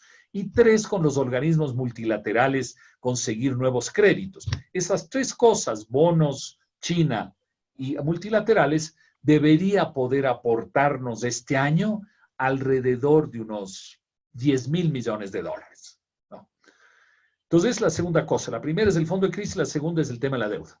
Tercero, tiene que haber una reducción drástica del tamaño del Estado por una razón muy sencilla, por 2 razones sencillas. La primera es un tema de productividad. Como dije antes, el Estado no aporta suficientemente a la productividad económica, social, institucional, lo que sea, no aporta. Entonces tiene que reducirse por eso. Y la segunda razón es porque si no reducimos el tamaño del Estado en este momento, los créditos externos, que es la segunda parte que señalé, en lugar de ir al fondo de crisis, que es donde deben ir, van a acabar yendo a financiar al presupuesto del Estado. Y entonces, si decimos que lo esencial es el fondo de crisis, tenemos que saber cómo se va a financiar. Y los 2 elementos claves para que se pueda financiar es arreglo del tema de deuda externa y reducción del tamaño del Estado. Eso libera recursos para atender al fondo de crisis. Si no, al final del año nos vamos a encontrar que al fondo de crisis, en lugar de ir 5 mil o 6 mil millones de dólares, van a ir 1,000 o 2,000 y el resto va a ir a financiar el gasto público normal, ¿no? Entonces, por eso es tan importante la reducción del gasto público. Y la cuarta cosa que es fundamental es que en la Corte Constitucional se pueda dirimir el tema de la reforma laboral que está en la ley humanitaria, de tal manera que el sistema laboral ecuatoriano para estos 2 próximos años de crisis pueda ser un sistema más sensato, más flexible, que permita acuerdos entre trabajadores y empresarios y que los dos puedan caminar de mejor manera. Si no, la crisis va a ser más fuerte porque no hay un marco laboral para que trabajadores y empresas puedan encontrar soluciones, no perfectas, pero soluciones razonables para la crisis. Entonces, esos son para mí los 4 aspectos fundamentales en este momento, digamos, y hasta el cambio de gobierno, y luego ya vendrían los temas que señalé durante mi conversación inicial o mi planteamiento inicial, que son los temas más importantes de largo plazo. Las siguientes preguntas, Pablo Lucio. José Sánchez Moncayo nos dice, supongamos que se elimina la dolarización, ¿cuáles serían las consecuencias? Sí. Miguel Guzmán pregunta, malos pensamientos. Sí. Miguel Guzmán pregunta, ¿cómo hacer para que el gobierno no meta mano en el IES y deje de ser su caja chica? Rómulo Moreno pregunta, ¿hay alguna acción que nosotros como individuos y ciudadanos podamos tomar para defender la dolarización? Bueno, esa pregunta ya se hizo antes y como digo, yo creo que simplemente, como les decía, el tema más importante para defender la dolarización es evitar que el gobierno tenga la tentación de emitir patacones. Ese es el tema más importante. Y digamos, probablemente cuando el gobierno emita patacones, que no lo va a hacer, pero si lo hiciera, pues yo creo que simplemente no aceptar los patacones. Esa quizás es la manera de los ciudadanos de defender la dolarización, ¿no? Y ligado a esa pregunta, y esta pregunta, ya les digo, malas vibraciones, es qué pasaría si se acaba la dolarización. Si se acabara en este momento, digamos, en estos años de pandemia y de problemas, sería otro golpe adicional al país. O sea, estemos convencidos de eso. Obviamente, cualquier medida económica tiene pros y contras. Alguna cosa buena tendrá, por supuesto, para algunos. Pero como sociedad en su conjunto, evidentemente las ventajas van a ser mínimas en relación al impacto negativo. Así que si ahora estamos golpeados por la pandemia y saliéramos, que no va a suceder, pero si saliéramos de la dolarización, sería otro golpe adicional, es decir, sería una doble pandemia, ¿no? Entonces yo creo que es una medida que no tiene ningún sentido. Ahora, si alguien me dice, algún día saldremos de la dolarización, bueno, podría yo, como les decía, no veo para qué tenemos que salir, pero si saliéramos tendría que ser un momento en que nos hemos disciplinado, en que tenemos mejores instituciones, en que podemos tener un mejor manejo fiscal, en que podríamos tener un banco central más independiente, etcétera, ¿no? Entonces ven ustedes que se necesitaría bastantes condiciones para que llegue el momento de salir de la dolarización. Así que es mejor no pensar en eso porque no va a suceder. Y sobre el tema del IES, las únicas dos maneras de que el gobierno no meta mano son una, hacer una reforma de fondo del sistema, ¿no? Un cambio radical que nos lleve, por ejemplo, al sistema donde hay mucho más libertad individual de escogerlo, las cuentas, el dinero, dónde poner ese dinero, tener mi propia cuenta, porque obviamente una cosa es que el gobierno pueda manejar al IES, otra cosa es que el gobierno pueda tomarse el dinero de cada cuenta individual de cada ciudadano. Son dos cosas muy diferentes. Entonces es una reforma que protege a la seguridad social de alguna manera, ojo, porque también en Argentina hace unos 15 años tenían un sistema privado y un día el gobierno decidió que ese dinero ya no era privado, sino que volvía a ser público, ¿no? Y en Chile también acaban de decidir que una parte de los fondos privados van a ir a financiar las necesidades de la crisis. Entonces siempre puede suceder, pero creo que hay mucho más protección. Y ahora, si no queremos ir a esa reforma, sino que queremos mantener el IES monopólico, pues habría que poner algunas reglas que le impidan al gobierno meter mano a través de reglas muy claras de quién interviene, cómo interviene, quién manda en el IES, pero la verdad es que si ponemos esas reglas, en el Ecuador tenemos una increíble capacidad para pasarnos por encima de las reglas, así que pongamos lo que pongamos, yo estoy seguro que el gobierno tratará de seguir metiendo mano al IES. O sea, no creo que tenemos la capacidad de poner reglas que no se violan, ¿no? Nuestras reglas se violan. Por favor. Sí. Rafael Puente dice, un país dolarizado requiere de divisas que vengan del exterior. ¿Cómo fomentar la producción de exportación con valor agregado y no solamente de materias primas? ¿Cómo hacer la eliminación de intermediarios dentro de la cadena de comercialización? Sí, por favor. Igor Crokin dice, en vez de votar al 30% de los empleados públicos, se puede llegar a un acuerdo por una sola vez, donde Estado y privados pueden por una vez reducir los salarios 30%. Así el golpe es menos localizado. A ver. Así, no, dale, Fidel.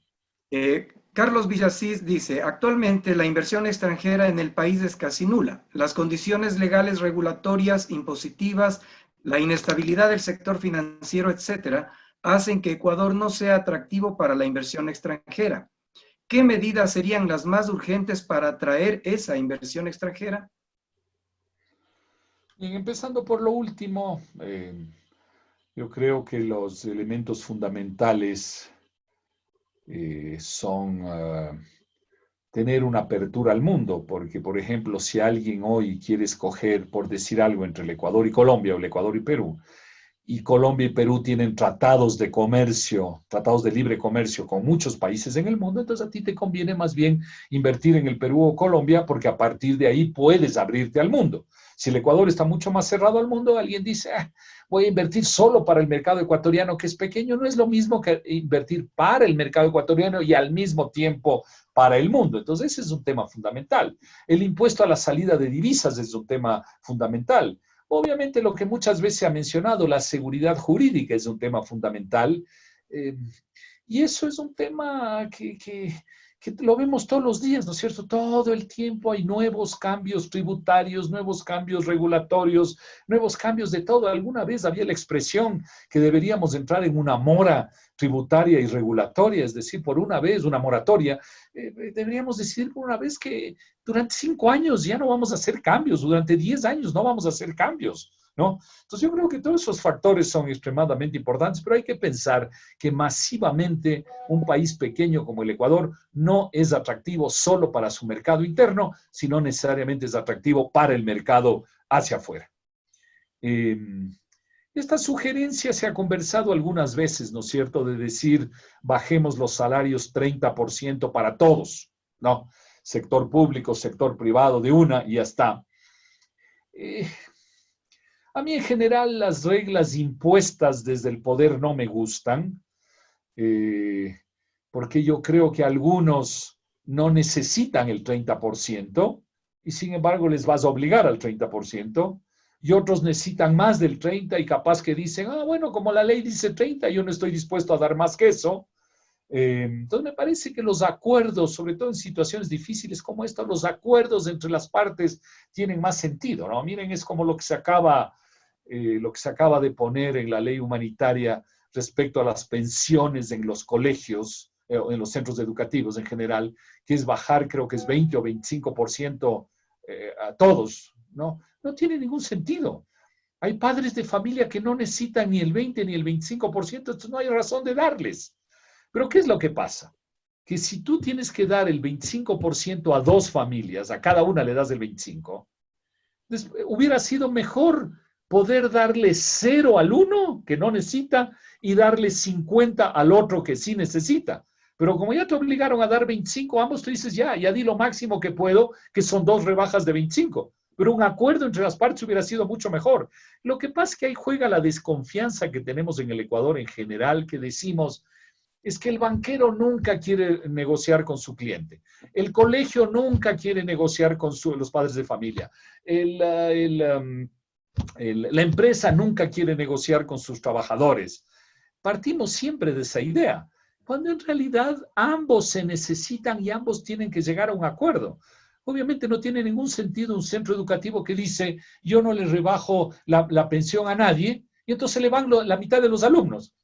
O sea, ¿cuál es el sentido de eso? Es obvio que el centro educativo va a querer negociar con los que necesitan negociar, con los que realmente necesitan, ¿no? Lo mismo el banco con sus clientes. Al banco no le interesa que sus clientes quiebren y nadie le pague, no, le interesa también ayudar a los clientes uno por uno. Entonces hay todo un tema ahí de confianza, de responsabilidad que es una de las cosas bien complicadas en nuestra sociedad, ¿no? Entonces, por eso la gente dice, vea, yo prefiero que alguien decida por mí. No, una mejor sociedad es una sociedad donde decidimos negociando, no es que alguien nos va decidiendo todo desde arriba, ¿no? Entonces, yo creo más en eso, ¿no? Y por último, el tema del valor agregado, lo mencioné, es un tema bien complicado. Porque si fuera fácil generar más valor agregado, pues todos los países del mundo serían ricos. No tiene nada de malo partir de productos básicos, ¿no? Un país como Nueva Zelanda, ¿es un país de qué? Es uno de los países bastante desarrollados en el mundo, ¿no? Y sin embargo, ¿cuál es la producción de Nueva Zelanda? ¿No? ¿Qué producen? ¿Producen autos? No. ¿Ustedes han comprado alguna vez un auto hecho en Nueva Zelanda? No creo. ¿Ustedes han oído que Nueva Zelanda lanza satélites al espacio? Yo no he oído, ¿no? ¿Qué es lo que hace Nueva Zelanda? Se basa en productos básicos como los animalitos, las ovejas, las vaquitas, las ovejas, ¿no? Los jugadores de rugby, para los que les gusta el deporte y el rugby, son fantásticos. Tienen gran atractivo para el turismo, pero el turismo no es una actividad de alta tecnología, es una actividad básica de la economía. Pero han desarrollado esos sectores, ¿no? Entonces aquí lo que tenemos que hacer es no pensar que son malos sectores. El banano es buen sector, el camarón es bueno, las flores son buenas, todos los productos son buenos, pero hay que subir en valor agregado para empezar en esos mismos sectores. Es decir, es mejor vender banano procesado que banano, el bananito, digamos, ¿no? Que uno se come, es mejor camarón procesado que camarón básico, es mejor tener variedades propias de flores que simplemente comprar las variedades y nosotros producir, etcétera. Es decir, sí creo que hay una gran capacidad en las actividades que hacemos de crecer, ¿no? Si no hubiera habido la pandemia, hubiéramos dicho que el turismo es una gran actividad que tenemos que desarrollar mucho más. Y nuevamente es una actividad básica. Ahora con la pandemia, obviamente el tema del turismo está más complicado. Hay todo el tema de la biotecnología, que tiene que ver con la naturaleza en el Ecuador, que es un campo de mucho desarrollo. Entonces yo creo que no hay que menospreciar las cosas que hacemos, sino agregarle valor, ¿no? Y por último, había este tema tan difícil, porque también estaría resuelto la pobreza si fuera tan fácil, que es de las cadenas de comercialización. Evidentemente hay que cortar cadenas de comercialización, y ahí yo creo que las empresas medianas y grandes tienen una gran responsabilidad. Es decir, los que están al final de la cadena, sí creo que tienen una responsabilidad de hacerse la pregunta, el que está acá al inicio de la cadena, ¿cómo le obligo? No cómo le obligo, sino cómo le ayudo a cortar la cadena, a aumentar valor, ¿cómo le ayudo? ¿No? Y ahora que todas las empresas en el Ecuador, después de lo que pasó en octubre y ahora con la pandemia, todo el mundo dice, tenemos que ser más responsables socialmente, yo creo que esa es la principal responsabilidad que pueden asumir los empresarios, ¿no? Es hacerse la pregunta, en mi actividad, digamos que yo estoy en alimentos, ¿no? Digamos que yo soy un supermercado, por decir algo, ¿no? Todos los que me proveen son parte de mi responsabilidad empresarial, no por ser bueno, o no, es porque esa es mi responsabilidad para que todos estemos mejor. Entonces, a ver, yo me voy a preocupar en saber el agricultor que vende unas cebollas allá, que produce unas cebollas allá en Chimborazo. A ver, voy a ver cómo le ayudo a producir mejor, a cortar la cadena y a generar más valor, ¿no? Y muchas veces no son cosas extraordinarias que hay que hacer, ¿no? Hay que ayudarle, y de hecho hay muchas empresas que lo hacen, ¿no? Mis amigos del ordeño lo hacen, la gente del Supermaxi está trabajando con el ordeño justamente para ayudar a productores de cebollas y de productos básicos. ¿Qué es lo que hacen? Que el productor saque el producto de mejor calidad, pero además lo lave. Y entonces ya venda un producto más lavado y lo ponga en una funda. Uno diría, ¿y qué se gana con lavar y ponerle en una funda? Justamente lo que has ganado es agregar valor, que no sea otro el que lo lave y le ponga en la funda, sino tú lo haces, tu productor. Y entonces estás acortando la cadena, vas a ganar más. Y si esa empresa, ¿no es cierto?, que está al final de la cadena, te ayuda a acortar también la cadena de transporte, entonces estás ganando. Y eso es lo que hace la diferencia para la persona pobre, ¿no? No es que en vez de hacer lechugas o cebollas se dedique a hacer computadoras. No, no es eso. Es que en su propio producto empieza a agregar valor, ¿no? Entonces yo creo que ese es el desafío del uno y del otro, de juntarse para encontrar cómo se pueden ayudar unos a otros. Pablo Lucio, con la confianza que hay bueno, se ve que la dinámica y la sinergia de esta charla es muy alta, es muy buena, pero también tenemos un limitante que es el tiempo, y en respeto a los asistentes, te consulto si es que aceptarías las últimas 3 preguntas antes de hacer el cierre. Dale. Una última ronda hagamos con mucho gusto. Por supuesto. Perfecto. Con mucho gusto. Dale, Fidel. Álvaro dale, Carlos. Moreno pregunta, parecería una lucha entre izquierda y derecha. Para no pocos, una lucha pobres versus ricos. ¿Existe un punto medio? La siguiente pregunta dice de Marco López, si te arriesgas a medir la corrupción, ¿cuánto ha incidido negativamente en el PIB en 10 años? ¿Y cuál es una idea para mitigarla? Y la última pregunta es, si existe algún estudio que analice técnicamente las decisiones económicas que durante 10 años tomó el señor Rafael Correa y que resultaron en la terrible situación actual del país.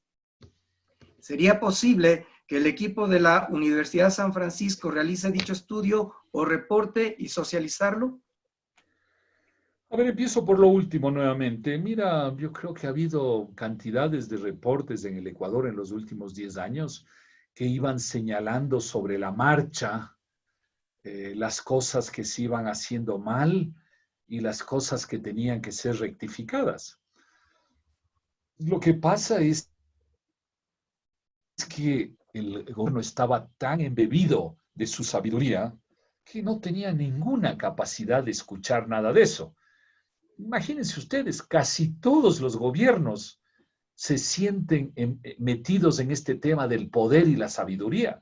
Imagínense ustedes, eso fue todavía peor en los últimos 10 años, ¿no? Entonces, miren esta idea tan sencilla de los fondos de ahorro, que ya existían porque estaban en la ley Trole del año 2001 o 2002. Cuando llega Correa en el año 2007 ya había 3.000 millones de dólares en los fondos de ahorro. Había 3.000. Y luego, ¿qué es lo que había que hacer? Nada extraordinario. Había que ir poniendo 1.000 millones adicionales cada año. Por eso decías, hubiéramos llegado a 10, 12.000 millones sin problema. Ahora alguien dice, wow, pero 1.000 millones es una cantidad. No. El presupuesto promedio del gobierno en los últimos 10 años fue 35.000 millones de dólares, del conjunto del gobierno. Ahorrar 1.000 de 35 significaba ahorrar 3%. Ahorrar 3% no es ninguna cosa del otro mundo, ¿no? Con eso hubiéramos constituido 1.000 al año y hubiéramos llegado a tener 10 o 12.000 millones. Esa idea se repitió tanto. No se logró nada. Entonces digo, evaluaciones hubo muchas, ha habido muchas, pero la sociedad no estaba dispuesta a escuchar y peor, el gobierno. Yo mismo durante el gobierno de Correa escribí, si mal no recuerdo, unos 4 libros diversos, unos más complicados, otros menos, unos más chiquitos, otros más grandes, ¿no? El más chiquito lo escribimos con Pablo Arosemena de la Cámara de Comercio, que se llamaba La culpa es de las vacas flacas. Y ese era un libro pequeño al alcance de todo el mundo y tuvo bastante gente compró, digamos. Y luego hice otros libros también un poco más largos, otros, en fin. O sea, ha habido evaluaciones diversas, pero la sociedad y el gobierno y la sociedad misma no estaba dispuesta a oír todo ese tipo de cosas, ¿no? Sobre el tema de la corrupción, hay tantas cifras, unas francamente irreales, otras tal vez más sensatas, que es difícil saber cuál es el impacto que tuvo.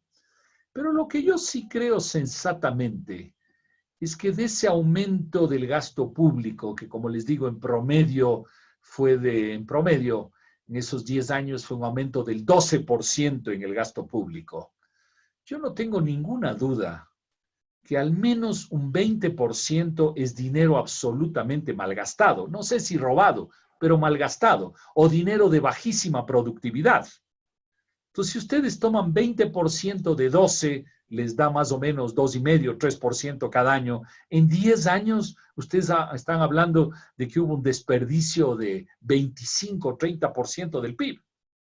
No sé cuánto de eso es robo o lo que sea, pero digamos, perdimos 25, 30% del PIB en esos 10 años, ¿no? Lo cual es una enorme cantidad de dinero.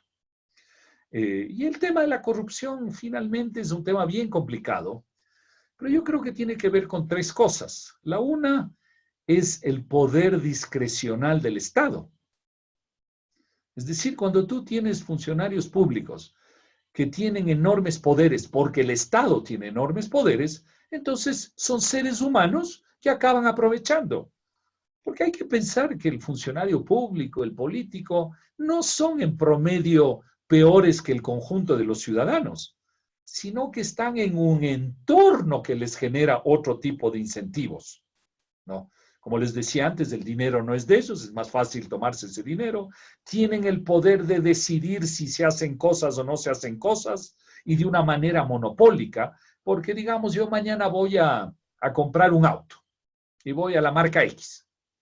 Y supongamos que el empleado que está ahí me dice, yo para venderle el auto, usted me tiene que pagar por debajo de la mesa, pagarme una comisión. Yo no tengo por qué pagarle. No, me voy a otro lado nomás, porque no hay monopolio en la venta de los autos. Pero probablemente si hubiera monopolio en la venta de autos, que solo uno vendiera el auto como hace el Estado en las cosas que hace, y yo necesito el auto y esa persona me me quiere coimar, capaz que si necesito el auto le acabo pagando. No sé. Pero entonces en el Estado hay los incentivos para eso, ¿no? Por eso hay que estar conscientes cuando la gente dice, no, es que la corrupción es igual pública que privada. No es cierto. Discúlpenme, no es cierto. Si yo voy a las empresas de ustedes, estoy seguro que en el 99% de los casos nadie me va a estar coimando. Sí. Cuando hay coimas de los privados, en el 90% de los casos es en relaciones con el Estado, por supuesto. Pero ¿por qué entre los privados no hay esa misma corrupción en general? No lo hay. Esos privados se vuelven más corruptos cuando tienen relaciones con el Estado. Entonces, no es que es igual, no. El Estado genera incentivos a la corrupción propia y de los demás, por supuesto. O sea, los privados también intervienen, ¿no? Pero es la estructura de incentivos del Estado que lleva en esa dirección. Entonces hay que cambiar esos incentivos, hay que cambiar la discrecionalidad del Estado, que no es fácil, porque por naturaleza el Estado es monopólico, ¿no? Casi por naturaleza. Y la segunda cosa que hay que hacer es sanciones fuertes, sin lugar a dudas. Cuando la gente sienta que realmente a la gente se le descubre y se le sanciona, sí aumenta el temor de que mañana yo que estoy ahí, a mí también me pase lo mismo, ¿no? Y la tercera cosa, que es probablemente la más difícil, y en esa sí nos involucra a todos nosotros, porque varios de ustedes han preguntado, ¿y qué podemos hacer nosotros en relación a tal cosa, en relación a tal otra? Bueno, en relación a la corrupción hay un tema bien, bien importante y que no es fácil, aunque conceptualmente es fácil, que es la sanción social. Y la sanción social es una cosa bien sencilla, pero insisto, no es tan fácil de hacer.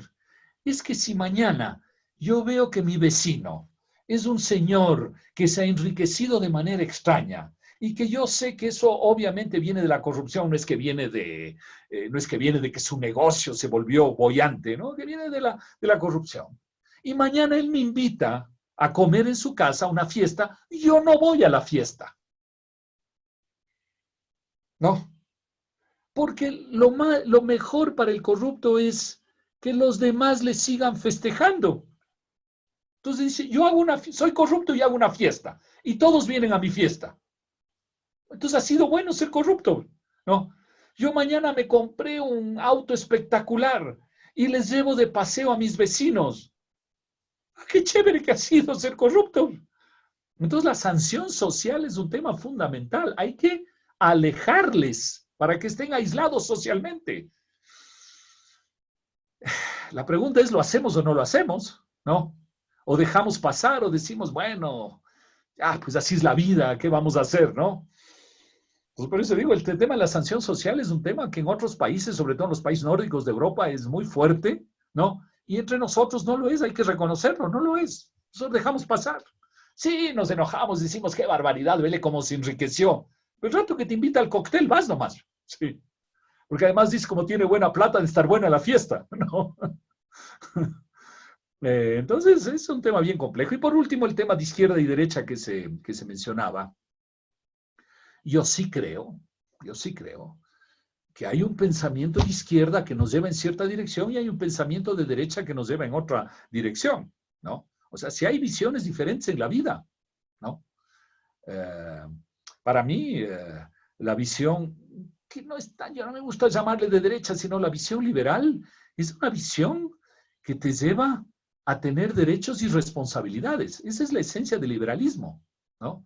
Decir, a ver, tú quieres hacer cosas en la vida, hazla, nadie te va a impedir mientras tú no estés afectando a los demás, ¿no? Esa es la esencia de la visión liberal, pero asimismo, cuando te va mal, tú tienes que asumir la responsabilidad, ¿no? En cambio, la visión de izquierda es una visión más bien donde te dice hay alguien ahí arriba que es el Estado, que es el que resuelve tus problemas.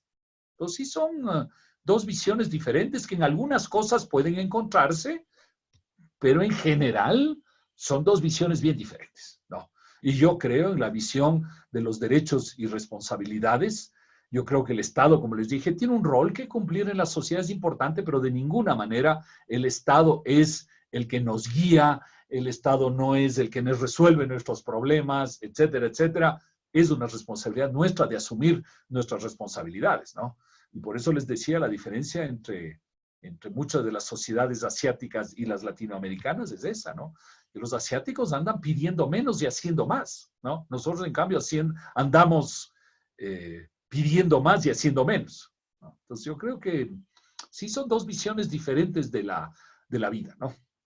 Así que, bueno, con eso quería terminar. Para mí las preguntas de ustedes han sido tremendamente enriquecedoras para uno pensar y aprender. Espero pues que para ustedes también haya sido 1 hora y media o 1 hora y 45 útil, de alguna manera, que no sientan que han perdido el tiempo. Así que les quiero agradecer mucho por la invitación y por el gusto de compartir con ustedes, y estoy a las órdenes. Sí. Así que mil gracias Pablo a Lucio, todos, fantástico y en particular Carlos, Fidel, Rodrigo, y a todos, mil gracias. Sí. Fantástico, Pablo Lucio. Como dicen en las grandes películas y las grandes novelas, esta historia continuará si es que no se pierda en el siguiente capítulo. Le doy el paso a Carlos Villasís para el cierre correspondiente. Bueno, creo que hablo a nombre de todos para agradecer de corazón a Pablo Lucio. Hemos aprendido todos, hemos disfrutado todos. Y una cosa que yo creo apreciamos es la humildad, la sencillez de una persona que sabemos que es grande. Yo aprendí muchos años atrás que la gente realmente grande es la gente realmente humilde, y eso lo pude sentir aquí, y lo apreciamos de verdad, porque es la única forma de unirnos. El sentirnos mejores que otros es la mejor forma de separarnos, ¿no? Sí. Y entonces esa apertura que hemos sentido en ti, y esa disponibilidad para compartir todas estas cosas que nos enriquecen a todos y nos motivan sobre todo a seguir adelante en un tiempo difícil en el que la gente se siente pesimista. Oír razonamientos que nos dicen que todavía podemos hacer cosas y que está en nuestras manos salir adelante, es lo que la gente necesita ahora, ¿sí? Entonces, con toda esa cosa quisiéramos de corazón agradecer por todo este tiempo, agradecer a todos los que participaron.